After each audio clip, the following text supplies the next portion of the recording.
Peggy 18.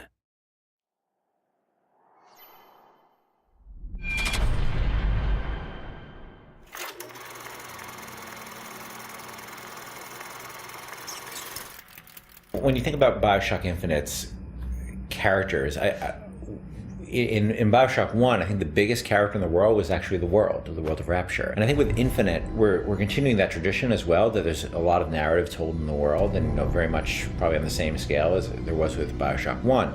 But we also saw an opportunity to bring the dynamic element of storytelling to the characters. And our challenge is, of course, is that we don't have a very presentational medium. I mean, you think about storytelling in a lot of games, you're thinking about going to a cutscene or being locked into place, and that's not something we really like to do. And so we created this character and named two characters, Booker and Elizabeth. One who's a character you inhabit, and the other one is a character that the AI inhabits. Back there at the shop, what you asked me to do. Let's not discuss it. No, what did that thing do to you? If he were to take me back, that's death, Mr. DeWitt.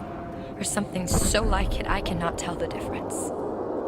Booker is, I think you're going to see him be multi-dimensional throughout the game.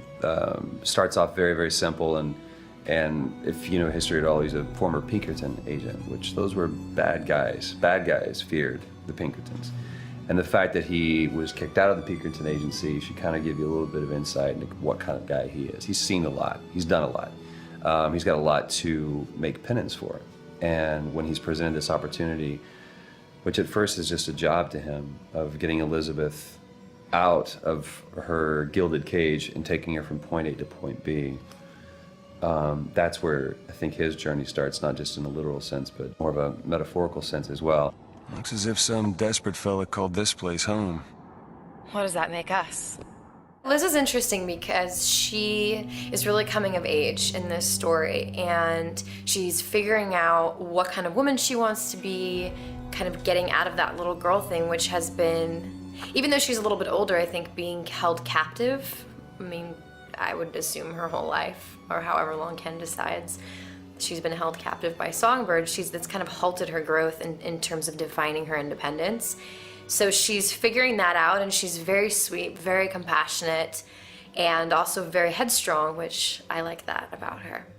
He's in pain. Not for long. I need you to step back. Wait, there's a tear.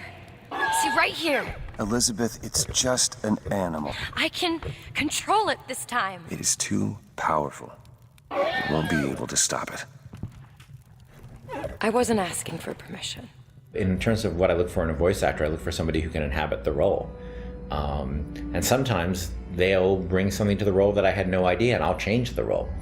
With both of them, I think I saw people who sort of inhabited the basics of what I saw in the character, but they were also very good at taking direction. They're very good at responding to feedback, and that's what I mean more. It's less direction and more feedback, because a lot of times I don't even know what I want, and I'm just sort of saying, let's try in this area, and they're very open to that, and they're really generous in the process, and that's been incredibly helpful.